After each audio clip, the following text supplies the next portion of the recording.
शिवरात्रि व्रत कथा। देवनिधि ब्राह्मण की कथा। शिवरात्रि व्रत कथा।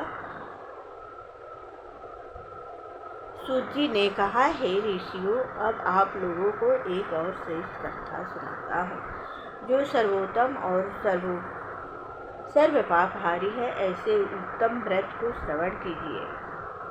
सूत जी ने कहा, अवंतिकापुरी उज्जैन में एक सदाचारी एवं चतुर ब्राह्मण अपनी कुलीन और पतिव्रता पत्नी के साथ रहता था। ब्राह्मण पत्नी सदैव पति की आज्ञा का पालन करती थी। उसके 2 पुत्र थे, जिसके नाम सुनिधि और वेदनिधि थे। ज्येष्ठ पुत्र सुनिधि अपने माता पिता का आज्ञाकारी, छोटा पुत्र वेदनिधि वेद शास्त्र का पारंगत होते हुए भी वेश्यागामी था।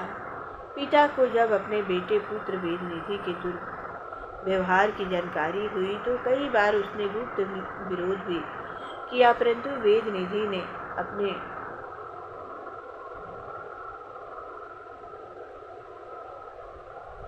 वह नहीं माना।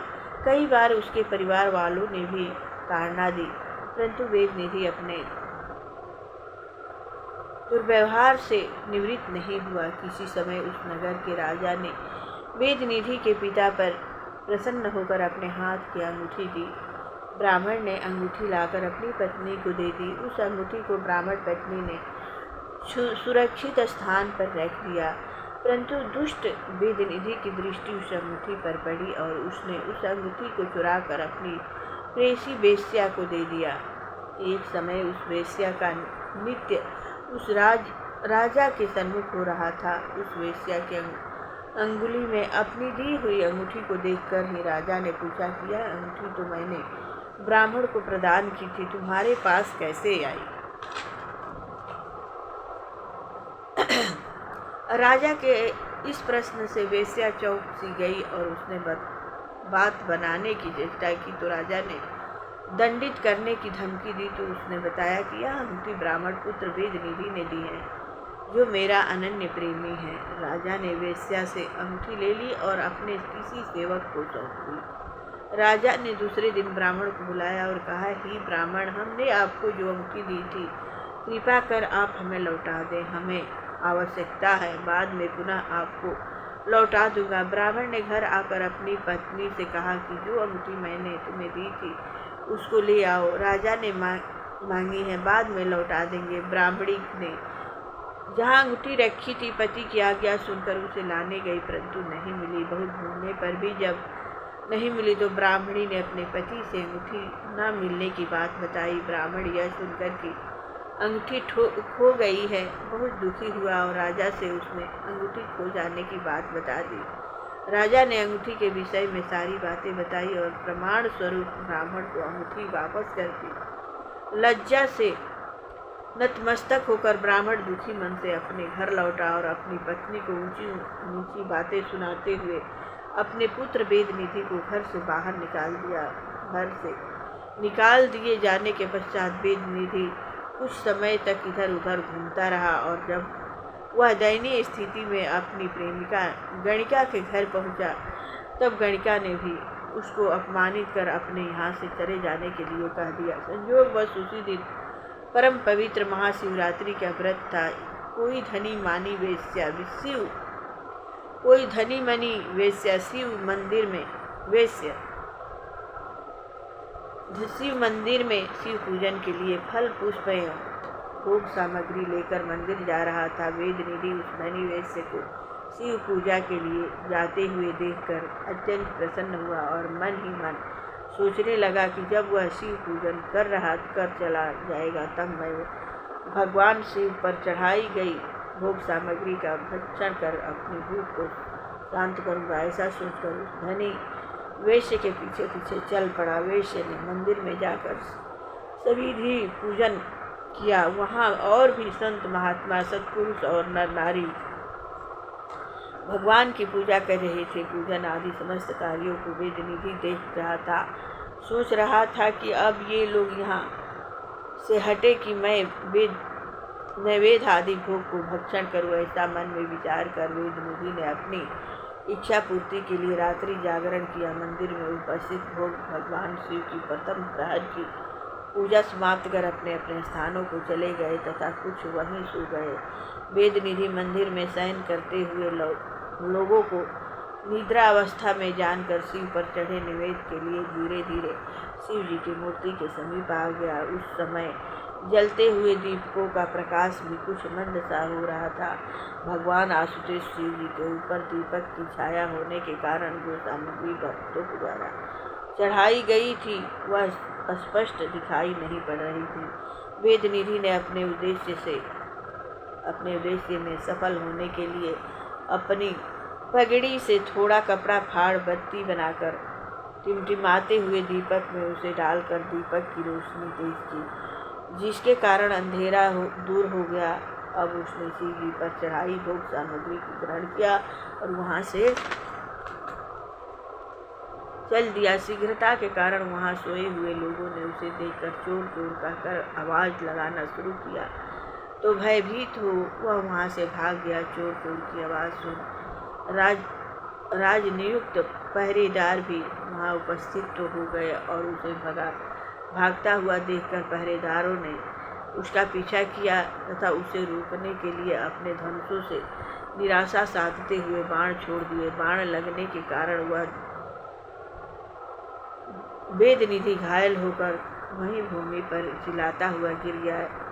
हे ऋषिगण, वेद निधि जमीन पर गिरते ही मर गया। भगवान शंकर की असीम अनुकंपा से ही अज्ञानता से उसका व्रत और रात्रि जागरण भी पूरा हो गया। वेद निधि के मृत्यु होते हुए तत्क्षण जमदूत एवं आशुतोष भगवान शिव के गण वेद निधि को आत्मा को ले जाने के लिए वहां आए। दोनों में वाद विवाद होने के फलस्वरूप शिव गणों ने यम गणों से कहा कि इसे हम लेने आए हैं। यम गणों ने कहा कि नहीं, इसे हम लेने आए हैं क्योंकि इसने जन्म से लेकर आज तक पाप ही पाप किया है। यमगणों का उत्तर देते हुए शिव गणों ने कहा कि यह बहुत बड़ा पापी था, परंतु हे यमगण, भगवान शंकर के व्रत एवं रात्रि जागरण से इस दुरात्मा के समस्त पाप नष्ट हो गए हैं। यमगण तथा शिवगण परस्पर विवाद करते हुए निर्णय हेतु धर्मराज के पास गए। धर्मराज यमराज के दोनों गणों की बातें को सुनने के पश्चात अपने पार्षदों से कहा, निश्चित ही वेद निधि के समस्त पाप शिव कृपा से विनष्ट हो गया है। इस प्रकार दोनों तरफ से दूतों को समझाकर यमराज ने शिव गणों को सादर नमस्कार किया और ब्राह्मण वेद निधि को जीवन प्रदान कलिंग देश का राजा बना दिया। वेद निधि को नमस्कार कर यमराज ने कहा, हे शिव भक्त, तू धन्य है जो शिव पूजन में तत्पर हुआ। वेद निधि कलिंग देश का राज प्राप्त कर अपने संपूर्ण देश की जनता को यह आज्ञा दी कि देशवासी महाशिवरात्रि व्रत की पूजा तथा शिवालय में दीपक प्रज्वलित करें। हे ऋषिगण, ऐसा सत्कार्य करने से वेद निधि ने मुक्ति प्राप्त किया। इस व्रत का महात्म्य कितना उत्तम है कि अज्ञानवश पूजन करने पर भी भगवान शिव अपने भक्तों को मुक्ति प्रदान करते हैं। जो प्राणी श्रद्धा भक्ति के साथ इस महाशिवरात्रि को करते हैं वे परम मुक्ति को प्राप्त करते हैं। वेद निधि ने स्वार्थवश दीपक को प्रज्वलित किया था, फिर भी उसे ऐसा सुंदर फल प्राप्त हुआ। सोच विचार कर विधि विधान के साथ भगवान शिव की प्रशंसा के लिए जो दीपक प्रज्वलित करते हैं, भगवान उसे अपना सर्वस्व प्रदान कर देते हैं। हे ऋषिगण, इस परम पवित्र व्रत के समान और कोई व्रत नहीं, तो भगवान शिव के समान दयालु और कोई देवता नहीं। हे ऋषियों, जो कुछ आप लोगों ने महाशिवरात्रि व्रत के विषय में मुझसे पूछा था, मैंने विस्तार पूर्वक वर्णन कर आप लोगों को सुना दिया। इस कथा के श्रवण मात्र से प्राणी क्षण मात्र में समाप्त पापों से मुक्त हो जाता है, इसमें संशय नहीं है। प्रेम से बोलिए शंकर भगवान की जय।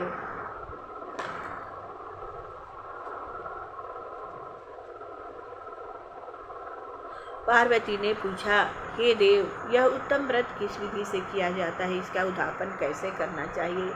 शिव जी की पूजा किस प्रकार करनी चाहिए? हे स्वामिनी, आप इस सभी बातों का विस्तार पूर्वक वर्णन करें। शिव जी ने कहा, फागुन मास के कृष्ण पक्ष की चतुर्दशी के दिन प्रातः काल दातुन आदि करने के बाद किसी तीर्थ स्थान या जलाशय में स्नान करें। तत्पश्चात शिव मंदिर में जाकर धूप दीप अक्षत पुष्प बेलपत्र आदि से मेरी पूजा करें। जो लोग प्रति माह की चतुर्दशी का व्रत करते हैं उन्हें 1 वर्ष के बाद व्रत का उद्यापन करना चाहिए। रात्रि के समय 12 लिंगों एवं 12 कुंभों से युक्त लिंगतो भद्र मंडल बनाना चाहिए। उस मंडल को दीपमालाओं से सुशोभित करके उसके बीच में वेद मंत्रों के साथ कलश स्थापन करें। घट को लाल वस्त्र से आच्छादित करके उसमें पंचरत्न रखें। तदंतर उस घट पर जल पूर्ण पात्र की स्थापना करनी चाहिए।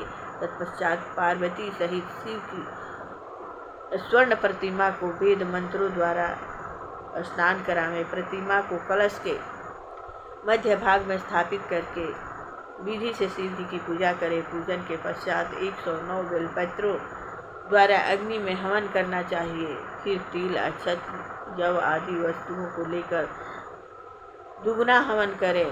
हवन के अंत में शतरुद्राणी का जप कराएं। ऐसा करने से शिव जी अत्यंत प्रसन्न होते हैं। प्रातः काल 12 ब्राह्मणों को खीर का भोजन कराना चाहिए। सब परिवार आचार्य को वस्त्र आदि देकर गाय घृत पात्र तिल पात्र आदि का दान करें। इसके अतिरिक्त इस शिव महोत्सव में अंधे पंगु आदि द्विजजनों को भी दान देकर संतुष्ट करना चाहिए। हे देवी, जो मनुष्य इस प्रकार से मेरा व्रत और उद्यापन करता है अंत समय में मेरे निकट स्थान पाता है, इसमें कुछ संशय नहीं करना चाहिए। शिवरात्रि व्रत के समान फलदायक एवं पापनाशक व्रत इस भूलोक में दूसरा कोई नहीं है। प्रेम से बोलिए शिव परिवार की जय, राम दरबार की जय। जय जय मंगलमय प्रभु की जय। सदा भवानी दाहिने सन्मुख खड़े गणेश, 5 देव मिले रक्षा करहि, ब्रह्मा विष्णु महेश। सर्वदेव वेद ग्रंथ की जय। जय जय मंगलमय भगवान की जय।